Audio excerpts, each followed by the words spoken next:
Pak Ketua, Tambah 30 menit lagi. sidang yang saya hormati, pimpinan KPK dan Bapak Ibu sekalian yang saya banggakan. Ada 6 pertanyaan singkat. Saya tujukan kepada pimpinan KPK. Yang pertama,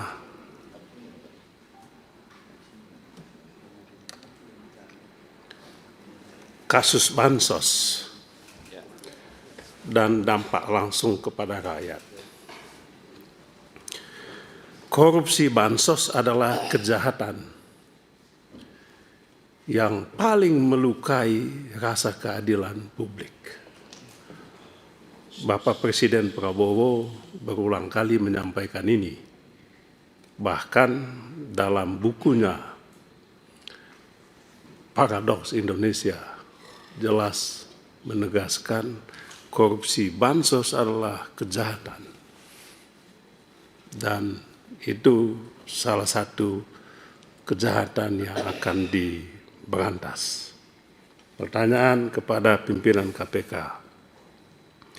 Dalam berbagai kasus korupsi bantuan sosial, yang paling dirugikan itu adalah masyarakat miskin. Apa langkah nyata KPK guna memastikan kasus bansos ditangani secara tuntas? Tidak berhenti di tengah jalan, tidak berhenti pada pelaksana teknis, tetapi juga menyentuh pelaku pengendali, menyentuh pengambil kebijakan di level atas. Apakah berani KPK membongkar tuntas rantai kebijakan dan aktor-aktor utama di balik korupsi bansos? Yang kedua, berkaitan dengan pemerintah daerah, korupsi berulang kali dilakukan. OTT kepala daerah terus dilakukan. Tetapi korupsi di daerah tidak kunjung berhenti. Yang terakhir, OTT di Jawa Tengah, sahabat saya Bupati di Pati. Sudewo. Ya, Sudewo. sahabat baik saya lama kena OTT. Pertanyaannya, setiap tahun kita menyaksikan OTT kepala daerah, namun pola model korupsi di Pemda terus berulang, yang sama. Jadi kalau mau di OTT, ya, semua bisa kena. Maka pertanyaannya, apakah KPK menilai pendekatan penindakan saat ini belum mampu menciptakan efek jerah yang sifatnya sistemik? Jadi dulu Pak Ketua KPK, kita mendukung OTT ini dengan harapan ini membawa dampak sistemik kepada yang lainnya, tapi kan ternyata kan tidak. Maka pertanyaannya, langkah apa yang akan dilakukan oleh pimpinan KPK supaya pemberantasan korupsi di daerah tidak hanya menjebloskan kepala daerah ke bui, tetapi yang paling penting adalah membongkar sistem dan jejaring korupsinya. Saya rasa Pak Ketua KPK tahu persis ini. Ketiga, terkait elit politik dan persepsi tebang pilih.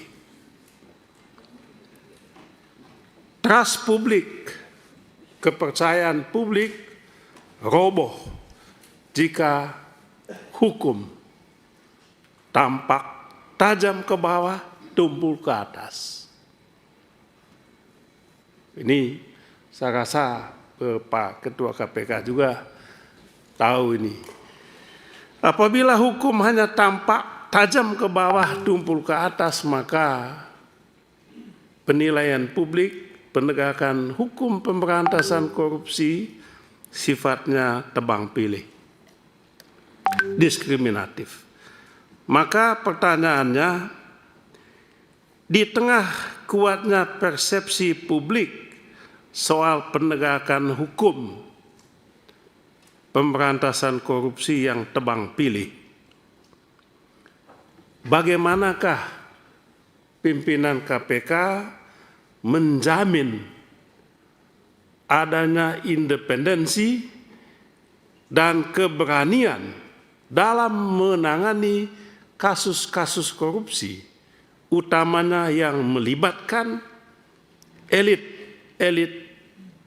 korporasi, termasuk elit politik.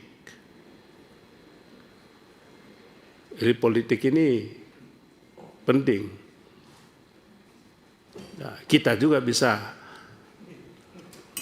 menjadi objeknya.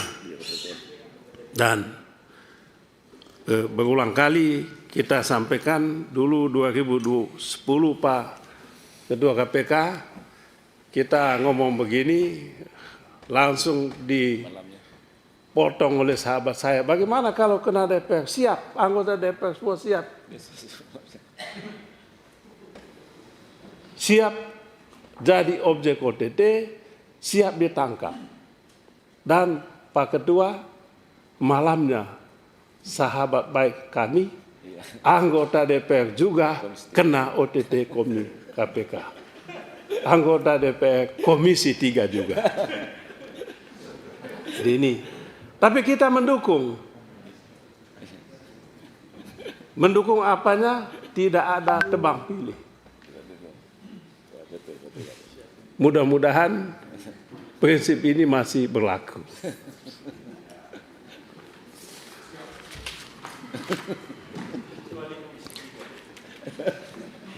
Yang keempat,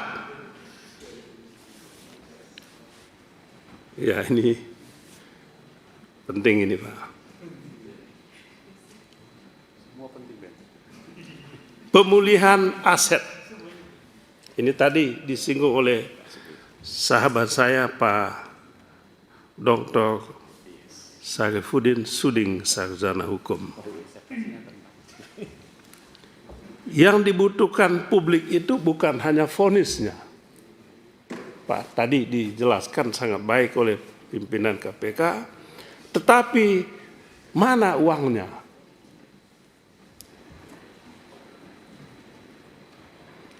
Ada institusi penegak hukum, Pak, belum lama ini memamerkan kepada publik foto tumpukan uang triliunan rupiah. Ketika saya ke daerah pemilihan, saya ditanya oleh masyarakat, Pak Beni, itu di foto, itu uang beneran atau bukan? Karena numpuknya. Saya juga tidak tahu, tapi saya bilang mungkin itu foto, gambar saja, bukan uang. Sebab kalau uang, bagaimana bisa uang banyak begitu dibawa ke sana? Ya, kita juga tidak ada penjelasan, yaitu kemungkinan jawabannya. Pertanyaan saya adalah, berapa sebetulnya kerugian negara yang sungguh-sungguh telah berhasil dipulihkan dari kasus-kasus korupsi yang ditangani selama ini? Misalnya bansos berapa, Pemda berapa, apalagi kasus-kasus yang lain. Dulu ada kasus tambang juga, tambang emas. Dulu ada juga itu yang melibatkan di Kalimantan Barat. Batan ya? Kalimantan Barat. Ya, Kalimantan Barat. Gimana nasibnya? Ya. Sekaligus menjelaskan Bapak Ketua KPK bagaimana kasus-kasus yang dulu mangkrak itu. Saya kutip lagi istilah mangkrak. Senang sekali saya di zaman Bapak Presiden Jokowi istilah ini begitu populer. Mangkrak. Ya Pak Hinca ya. Iya, iya. Mangkrak waktu itu karena pembangunan Hambalang, Iya, iya, iya. kasus Hambalang Pak Kedua, Iya. mangkrak dibangun. Padahal bukan kesalahan pemerintah, tapi KPK yang menegaskan, pengadilan memutuskan tidak bisa dibangun lanjut itu Hambalang. Iya. Tapi di zaman itu kami dibully habis-habisan, mangkrak Iya. bangun Hambalang. Itulah jahatnya mangkrak itu. Nah, kasus UOS bagaimana? UOS. Kadang-kala kita sakit hati kita Pak Kedua, tapi ya mau bilang apa, nggak berkuasa lagi.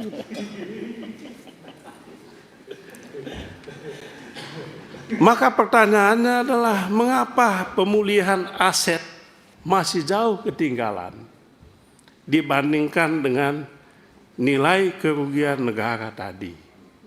Publik ingin tahu apa strategi KPK ke depan supaya bisa mengejar aset tadi disampaikan oleh yang terhormat Pak Suding tadi.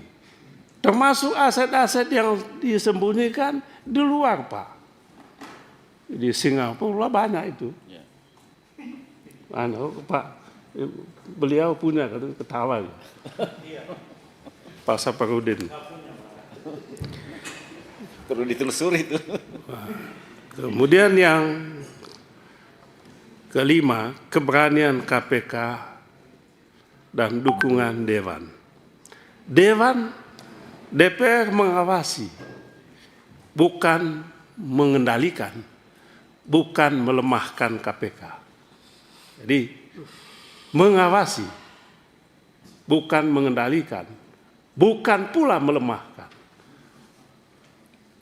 Maka pertanyaannya, apa sebetulnya hambatan utama KPK dalam menangani kasus-kasus mega korupsi? Kasus korupsi yang mangkrak tadi di zaman Bapak Jokowi. Ya. Banyak itu. Banyak sekali. Banyak sekali. Kasus-kasus korupsi yang mangkrak di zaman Bapak Presiden Jokowi.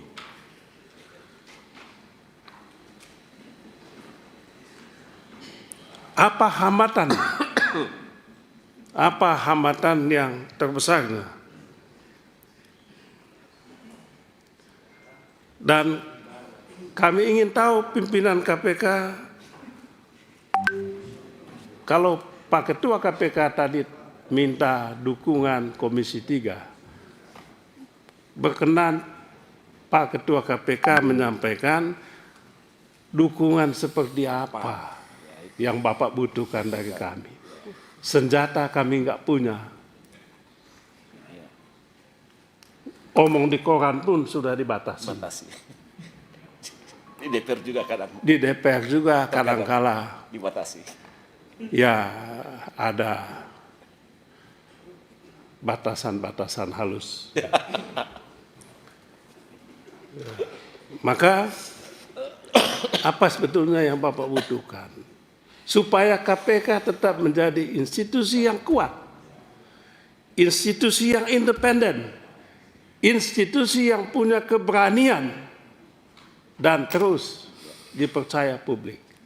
Banyak masalah di KPK, Pak Ketua, tapi saya termasuk yang berpandangan KPK masih lebih baik. Dan oleh sebab itu rakyat di belakang KPK. Itu saja yang bisa saya sampaikan sebagai closing statement atas nama fraksi Partai Demokrat berpandangan. Pemberantasan korupsi harus menyasar kejahatan yang paling bikin rakyat susah. Korupsi bansos, anggaran daerah, korupsi elit kekuasaan. Dan KPK harus tetap berani, tetap kuat, dan tetap berpihak pada keadilan substantif, bukan sekedar statistik penindakan. Itu saja, Pak Ketua. Terima kasih banyak. Baik, kita perpanjang 15 menit. Nanti